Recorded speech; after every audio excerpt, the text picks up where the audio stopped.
1637년 봄, 창경궁 자경전.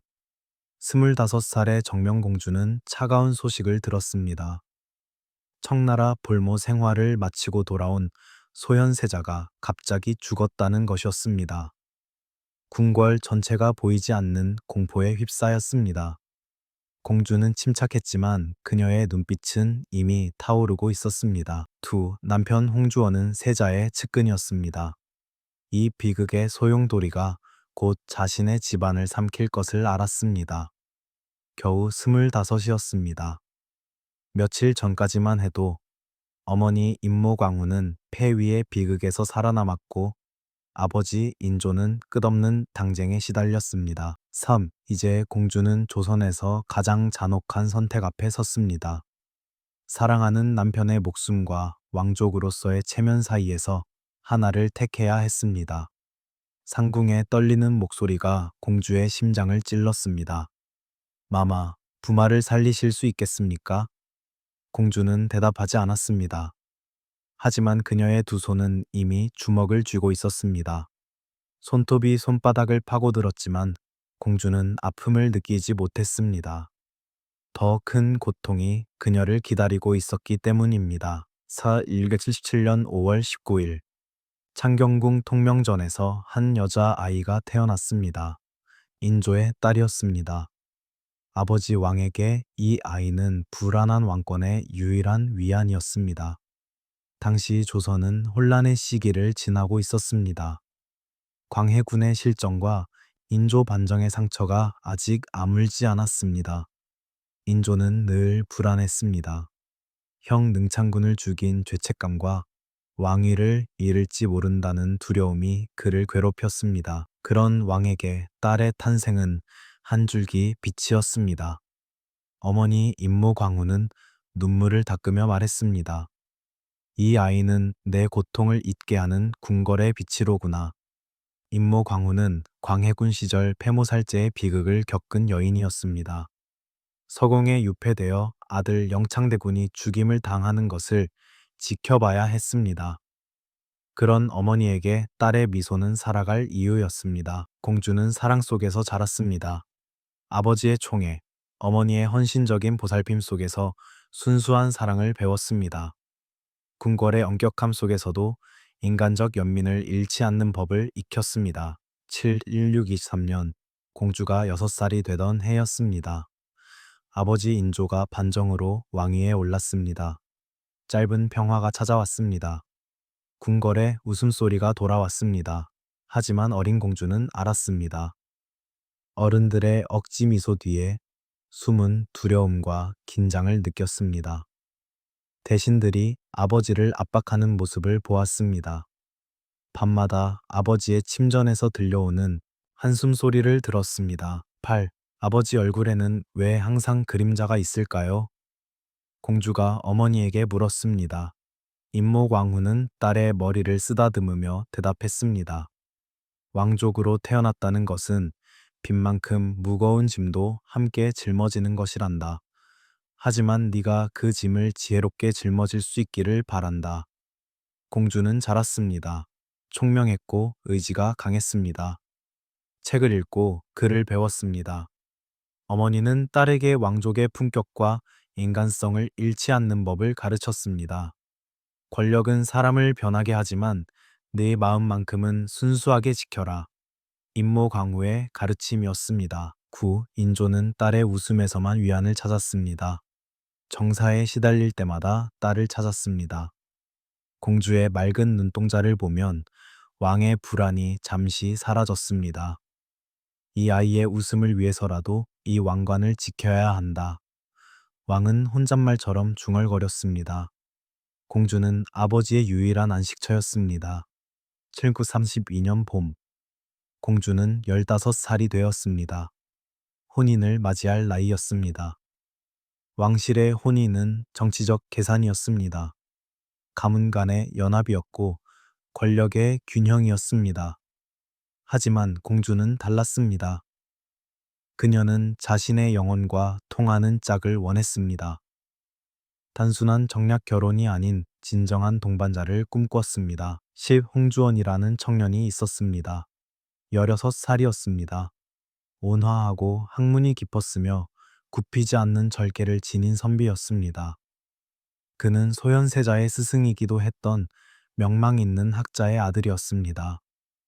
공주는 그의 인품에 끌렸습니다.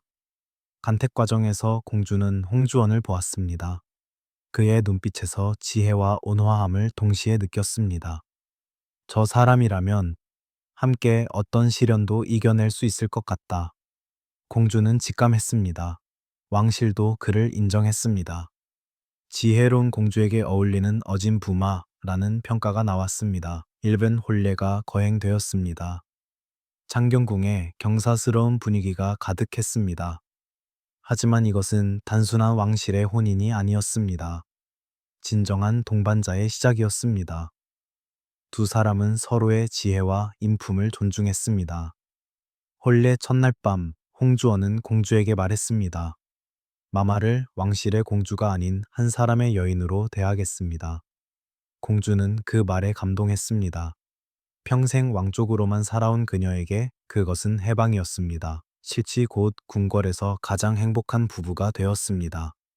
공주는 불안한 아버지에게서 찾지 못한 안정감을 남편에게서 발견했습니다. 홍주원은 공주를 이해했습니다. 그녀의 불안도, 두려움도, 꿈도 함께 나눴습니다. 두 사람은 밤마다 이야기를 나눴습니다. 학문에 대해, 백성에 대해, 조선의 미래에 대해 대화했습니다. 제가 조선의 공주가 아니라 그저 홍주원의 아내로 살 수 있게 해주시겠습니까? 공주가 물었습니다. 홍주원은 부드럽게 대답했습니다. 제가 평생 마마의 안식처가 되겠습니다. 세상이 아무리 거칠어도 저는 마마의 피난처가 되겠습니다. 시스터 완벽한 행복이었습니다. 너무나 완벽해서 오히려 불안했습니다. 1936년 초 결혼한 지 4년째 되던 해였습니다. 공주는 남편과 정원을 거닐다 말했습니다. 우리의 행복이 너무 완벽해서 두렵습니다. 세상이 이 행복을 오래 두지 않을 것 같습니다. 홍주원은 공주의 손을 잡았습니다. 마마의 지혜와 제 절개로 어떤 시련도 이겨낼 것입니다. 우리에겐 서로가 있지 않습니까? 공주는 고개를 끄덕였습니다. 하지만 그녀의 불안은 예감이었습니다. 머지않아 그들의 행복을 산산조각 낼 폭풍이 다가오고 있었습니다. 14. 하지만 세상은 그들의 기쁨을 오래 두지 않았습니다. 1936년 겨울, 병자호란이 터졌습니다. 청나라 군대가 조선을 짓밟았습니다. 추운 겨울이었습니다. 눈이 내리는 한겨울에 전쟁이 시작되었습니다. 아버지 인조는 남한산성에 갇혔습니다. 17일간의 항전이었습니다. 하지만 결국 굴욕적인 항복을 해야 했습니다. 1947년 1월 30일 삼전도의 치욕이었습니다. 공주는 궁궐 깊은 곳에서 소식을 들었습니다.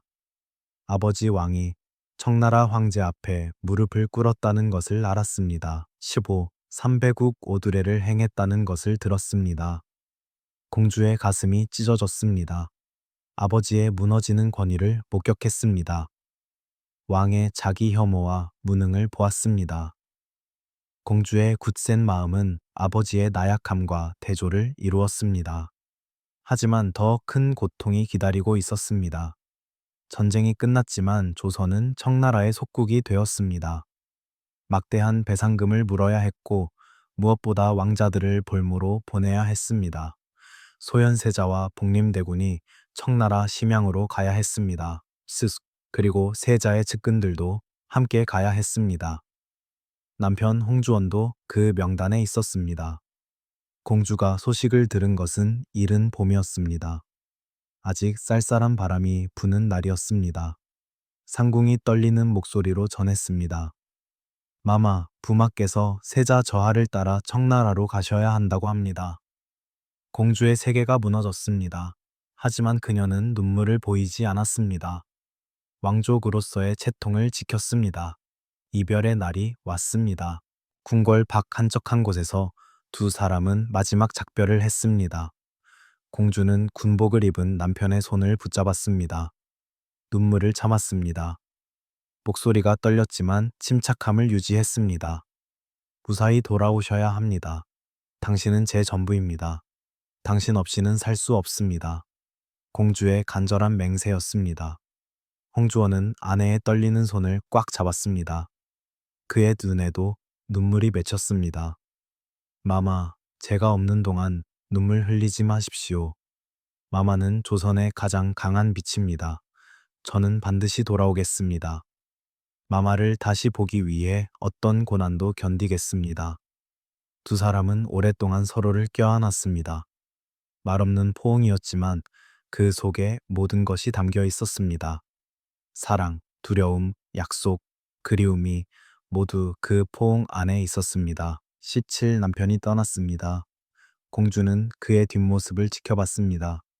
눈물이 흘러내렸지만 소리 내어 울지 않았습니다. 남편이 완전히 사라질 때까지 서 있었습니다. 그리고 돌아서서 궁궐로 향했습니다. 이제 공주는 홀로 남았습니다. 남편의 부재, 아버지의 정치적 고통, 백성들의 고난을 혼자 견뎌야 했습니다. 밤마다 공주는 남편을 그리워하며 잠들었습니다. 그가 무사한지 얼마나 힘든지 알 수 없었습니다. 편지조차 자유롭지 않았습니다. 공주는 더 강해지기로 결심했습니다. 무거운 책임 속에서 단단해졌습니다. 살아서 돌아오십시오. 그것만이 제 유일한 소원입니다. 공주는 매일 밤 기도했습니다. 8년이 흘렀습니다. 긴 세월이었습니다. 공주는 기다렸습니다. 하루하루가 고통이었지만 희망을 놓지 않았습니다. 실제 645년 초여름이었습니다. 홍주원이 돌아왔습니다. 8년의 고난을 마치고 돌아온 것입니다. 세자와 함께 조선으로 돌아왔습니다. 공주는 남편을 다시 만났습니다. 재회의 순간이었습니다. 두 사람은 말없이 서로를 바라봤습니다. 8년의 세월이 두 사람 모두를 변화시켰습니다. 홍주원은 야위어 있었고 눈빛이 더 깊어져 있었습니다. 공주도 성숙해져 있었습니다. 25에서 33살이 된 여인이었습니다. 마마, 홍주원이 떨리는 목소리로 불렀습니다. 돌아오셨군요. 공주가 대답했습니다. 두 사람은 포옹했습니다. 눈물이 흘렀습니다. 행복의 눈물이었습니다. 이제 다시는 떠나지 마십시오. 공주가 속삭였습니다. 네, 마마. 다시는 떠나지 않겠습니다. 홍주원이 약속했습니다. 필수부. 하지만 공주의 기쁨은 짧았습니다. 불길한 소식이 들려왔습니다. 소현세자가 갑작스럽게 병에 걸렸다는 것이었습니다. 돌아온 지 겨우 2달 만이었습니다. 셜룽사시 5년 4월 26일 소현세자가 죽었습니다. 너무나 갑작스러운 죽음이었습니다. 궁궐 전체가 묘한 긴장에 휩싸였습니다. 사람들은 속삭였습니다. 독살이 아니냐고, 누군가 세자를 제거했다고 말했습니다. 공주는 즉시 감지했습니다. 이것이 단순한 병사가 아니라는 것을 알았습니다. 정치적 희생양이 만들어질 것을 예상했습니다. 불안에 가득 차 남편에게 경고했습니다. 궁궐의 침묵을 조심하십시오. 이 고요함은 폭풍 전의 고요함입니다. 홍주원도 불안했습니다. 그는 세자의 측근이었습니다. 8년간 세자를 모셨습니다. 이제 그것이 죄가 될 수 있었습니다. 더 끔찍한 일이 일어났습니다. 세자빈 강씨가 역모로 몰렸습니다. 인조의 증오 때문이었습니다. 인조는 소현세자를 의심했고 세자빈을 미워했습니다. 청나라에서 돌아온 세자가 자신의 왕위를 위협한다고 생각했습니다. 강씨빈은 체포되었습니다. 고문을 받았습니다. 결국 사사되었습니다. 비참한 최후였습니다. 공주는 강씨의 운명을 목격했습니다. 깊은 공포가 스며들었습니다. 강씨는 공주와 친했습니다. 함께 궁궐 생활을 했고 서로의 고민을 나눴던 사이였습니다. 이제 그 친구가 역적으로 몰려 죽었습니다. 강씨가 죽기 전 궁녀를 통해 공주에게 뭔가를 보냈습니다. 피 묻은 손수건이었습니다. 그 안에 짧은 글이 적혀 있었습니다. 조심하시옵소서. 왕실의 피가 이제는 저주입니다. 불길한 경고였습니다. 공주는 손수건을 꽉 쥐었습니다. 손이 떨렸습니다. 이제 왕족의 피가 오히려 가족의 목숨을 위협하는 아이러니를 깨달았습니다. 마마, 강시빈의 마지막 메시지가 귓가에 맴돌았습니다. 마마, 왕족의 피가 때로는 가장 큰 죄가 됩니다. 부디 살아남으소서. 공주는 28이었습니다. 공포 속에서도 강인함을 선택했습니다. 사랑을 지키려면 왕실의 냉혹한 계산법을 배워야 했습니다. 비극적 예감은 옳았습니다. 공주의 예감은 맞았습니다. 646년 가을부터 홍주원 가문에 대한 탄핵이 쏟아지기 시작했습니다. 소현 세자와의 친분 때문이었습니다. 세자를 따라 청나라에 다녀온 것이 죄가 되었습니다. 정치적 희생양으로 몰리고 있었습니다. 대관들이 상소를 올렸습니다. 홍주원은 세자와 결탁하여 역모를 꾀했습니다. 엄히 처벌하소서. 근거 없는 주장이었지만 힘이 있었습니다. 운명의 카운트다운이 시작되었습니다. 공주는 29이었습니다. 남편의 목숨이 경각에 달렸다는 것을 깨달았습니다. 8년을 기다려 만난 남편을 다시 잃을 수 없었습니다. 평소에 현명한 침착함을 버리고 아내의 절박함으로 움직였습니다. 공주는 궁궐로 달려갔습니다. 한밤중이었습니다. 예법을 어기는 것이었지만 상관없었습니다. 아버지 인조의 침전 밖에서 무릎을 꿇었습니다. 전하, 이 딸을 만나 주소서. 공주가 외쳤습니다. 인조는 딸을 맞이했습니다. 공주는 아버지 앞에 무릎을 꿇었습니다. 눈물로 호소했습니다. 전하, 저는 공주이기 전에 한 사람의 아내입니다. 제 남편은 역적이 아닙니다. 그는 충직하게 세자를 모셨을 뿐입니다. 제발 그의 목숨을 살려주소서. 공주의 절박한 외침이었습니다. 눈물이 흘러내렸습니다. 목소리가 떨렸습니다. 인조는 딸을 사랑했습니다. 하지만 왕좌가 흔들릴까 두려워했습니다. 신하들의 요구에 굴복했습니다. 소현세자와 관련된 모든 사람을 제거하라는 압박이 거셌습니다. 왕의 공포가 아버지의 사랑을 압도했습니다. 공주야. 인조가 말했습니다. 그의 목소리도 떨렸습니다. 나도 살아야 한다. 왕위를 지켜야 한다. 네 아비의 마음을 모르겠느냐? 왕실의 불안을 딸에게 투사하는 외침이었습니다. 공주는 절규했습니다. 아버님, 아버님도 한때는 사랑하는 사람을 지키기 위해 싸우지 않으셨습니까? 어머님을 지키기 위해 얼마나 많은 위험을 무릅쓰셨습니까? 이제 딸의 사랑을 지킬 수 있게 도와주소서. 하지만 인조는 고개를 저었습니다. 딸의 눈물 어린 시선을 피했습니다. 차갑게 손을 들어 상궁들에게 명했습니다. 공주를 모시고 나가거라. 이것은 국사다. 사정으로 결정할 수 없다. 공주는 힘없이 물러났습니다. 끌려 나가면서도 울부짖었습니다. 아버님, 제발. 하지만 인조는 돌아서 버렸습니다. 공주는 처음으로 무력감과 절망을 느꼈습니다. 사랑 때문이었습니다. 왕실의 법이 아닌 개인의 희생으로 해결책을 찾아야 한다는 것을 깨달았습니다. 그날 밤 공주는 잠들지 못했습니다. 밤새 생각했습니다. 어떻게 하면 남편을 구할 수 있을까? 왕실의 권위로는 안 된다는 것을 알았습니다. 그렇다면 다른 방법은 무엇일까? 새벽이 되어서야 공주는 결심했습니다. 자신을 희생하는 것이었습니다. 아버지의 거절 앞에서 정명공주는 최후의 방법을 선택했습니다. 흥국 47년 초였습니다. 공주는 30살이었습니다. 남편을 구하는 유일한 방법은 자신을 희생하는 것뿐이었습니다. 공주는 측근들을 불렀습니다. 그리고 지시했습니다. 소문을 퍼뜨리십시오. 제가 사치를 일삼고 궁궐의 재물을 낭비했다고 하십시오. 제가 예법을 어기고 방탕하게 살았다고 하십시오. 측근들은 충격을 받았습니다. 마마, 그러시면 안 됩니다. 마마의 명예가, 공주가 차갑게 말했습니다. 명예와 남편의 목숨 중 하나를 택해야 한다면 저는 남편을 택하겠습니다. 공주는 의도적으로 거짓 소문을 퍼뜨렸습니다. 자신이 사치를 일삼고 왕실 예법을 어지럽혔다는 내용이었습니다. 극단적인 선택이었습니다. 정치적 비난의 화살을 남편에서 자신에게로 돌리는 것이었습니다. 소문은 빠르게 퍼졌습니다. 조정이 들끓었습니다. 공주가 만든 스캔들은 즉시 대관들의 집중 탄핵 대상이 되었습니다. 공주가 나라의 법도를 어지럽혔으니 엄히 처벌하소서. 대관들이 소리쳤습니다. 왕실의 수치입니다.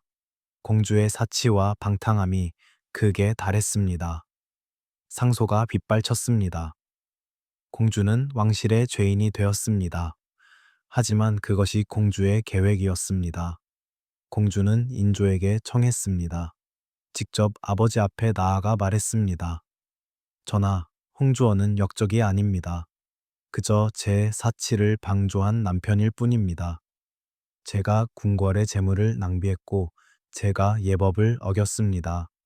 제 죄를 벌하시되 제 남편은 풀어주소서. 그는 무죄입니다. 남편의 죄를 자신의 것으로 덮는 필사적 방책이었습니다. 인조는 당황했습니다. 딸이 무엇을 하려는지 알았기 때문입니다. 하지만 조정의 압력 때문에 공주의 제안을 받아들일 수밖에 없었습니다. 공주를 처벌하고 홍주원을 석방하는 것이 정치적으로 더 안전했습니다. 홍주원은 충격에 빠졌습니다. 아내가 자신을 구하려고 스스로를 파괴하고 있다는 것을 깨달았습니다. 죄책감에 압도되었습니다. 그는 공주를 찾아갔습니다. 마마, 제발 그만두소서. 저 때문에 마마의 명예가 더럽혀지고 있습니다. 차라리 제가 죽겠습니다. 그가 애원했습니다. 하지만 공주는 차갑게 침묵했습니다. 계획을 밀고 나갔습니다. 그리고 냉정하게 말했습니다. 당신은 살아야 합니다. 당신이 저 때문에 죽는다면 저는 결코 용서하지 않겠습니다. 이것이 제 선택입니다. 존중해 주십시오. 홍주원은 울었습니다. 아내 앞에서 소리내어 울었습니다. 마마, 공주는 남편을 껴안았습니다. 울지 마십시오. 당신이 살아있는 것만으로 저는 행복합니다. 당신이 살아서 백성을 위해 일한다면 제 희생은 의미가 있는 것입니다. 공주의 극단적 희생 덕분에 홍주원은 극적으로 목숨을 건졌습니다. 1947년 후반 홍주원에 대한 모든 혐의가 취소되었습니다. 하지만 대가는 혹독했습니다. 공주는 인조의 냉대와 궁궐 유폐라는 운명을 받아들였습니다. 자신이 만든 스캔들의 대가였습니다. 공주는 왕실의 정치적 버림을 받았습니다. 냉궁으로 쫓겨났습니다. 궁궐의 가장 추운 곳이었습니다. 아무도 찾지 않는 곳이었습니다. 남편은 살았지만 공주는 고립되었습니다. 가장 외로운 시간이 시작되었습니다. 하지만 공주는 견뎠습니다. 남편이 살아있다는 단 하나의 사실로 버텼습니다. 추운 밤 홀로 앉아 있을 때도 공주는 후회하지 않았습니다. 당신이 살아있다면 이 추위쯤은 견딜 수 있습니다.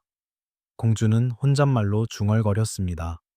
홍주원은 살아남았지만 아내의 희생에 대한 고통과 죄책감 속에 살았습니다. 그는 맹세했습니다. 목숨을 건진 뒤 백성을 위해 더욱 올곧게 살겠다고 다짐했습니다. 아내의 희생이 헛되지 않음을 증명하려 했습니다. 비록 함께 살 수 없지만 서로를 생각했습니다. 비밀 서신으로 정신적 유대를 유지했습니다. 공주가 보낸 편지에 이렇게 적혀 있었습니다. 당신을 위해서라면 저는 이 추위를 1000년이라도 견딜 수 있습니다. 부디 백성을 위해 사십시오. 그것이 제가 바라는 전부입니다. 홍주원은 편지를 읽고 또 읽었습니다. 눈물이 흘렀습니다. 세월이 흘렀습니다. 1949년 인조가 죽었습니다. 효종이 즉위했습니다. 새로운 시대가 열렸습니다. 효종은 공주를 복권시켰습니다. 공주는 죄가 없다. 오히려 남편을 구하기 위해 스스로를 희생한 효부다. 효종의 선언이었습니다. 공주는 궁궐로 돌아왔습니다. 남편과 재회했습니다. 오랜 이별 끝에 재회였습니다. 두 사람은 말없이 서로를 바라봤습니다. 재회는 열정적 포옹이 아니었습니다. 깊은 침묵이었습니다. 서로의 고통을 이해하는 시간이었습니다. 홍주원은 공주의 손을 잡았습니다. 손이 차가웠습니다. 추운 냉궁에서 보낸 세월이 느껴졌습니다. 홍주원은 조용히 울었습니다. 마마, 공주는 미소 지었습니다. 울지 마십시오. 우리는 살아남았습니다. 그것으로 충분합니다. 홍주원은 아내의 차가운 손을 자신의 뺨에 갖다 댔습니다. 마마의 손이 차가울수록 제 마음은 더 뜨겁게 타오릅니다. 평생 마마를 따뜻하게 해드리겠습니다. 공주는 대답했습니다. 당신이 살아있는 것만으로 충분합니다. 그러니 저를 위해 살지 마시고 조선을 위해 사십시오. 백성을 위해 일하십시오. 그것이 제 희생에 보답하는 길입니다. 부부는 오랜 세월을 함께 살았습니다. 많은 자녀를 키웠습니다. 1662년 이후 평화로운 세월이 찾아왔습니다. 공주와 홍주원은 둘 다 장수했습니다. 80을 넘겨 살았습니다. 공주는 자녀들에게 가르쳤습니다. 고난 속에서도 사랑을 포기하지 마라.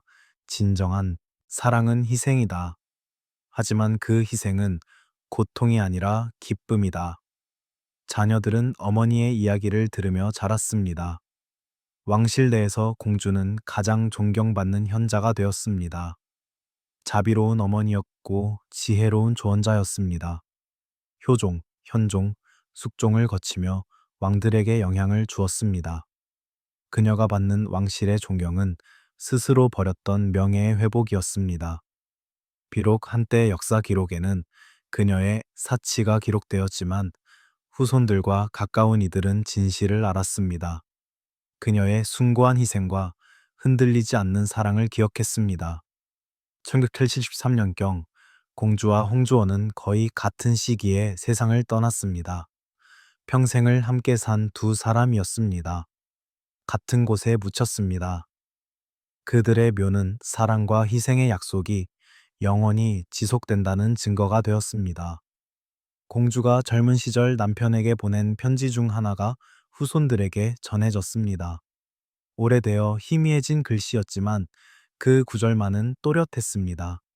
다시 태어나도 저는 당신의 아내가 되고 싶습니다. 1000번을 다시 태어나도 당신을 선택하겠습니다. 숙종이 공주의 묘 앞에 서서 말했습니다. 정명공주가 견딘 고난은 이 나라 모든 왕이 기억해야 할 사랑의 힘입니다. 권력보다 강한 것이 사랑이며 왕권보다 위대한 것이 인간의 마음임을 공주는 증명하셨습니다. 1677년 봄, 6살 소녀는 궁궐의 빛이었습니다. 아버지의 사랑을 받으며 순수하게 자랐습니다. 80평생을 살며 하나의 사랑을 지키기 위해 모든 것을 걸었던 여인이 되었습니다. 그녀의 삶은 왕족의 피가 아니라 인간의 마음으로 역사에 새겨졌습니다.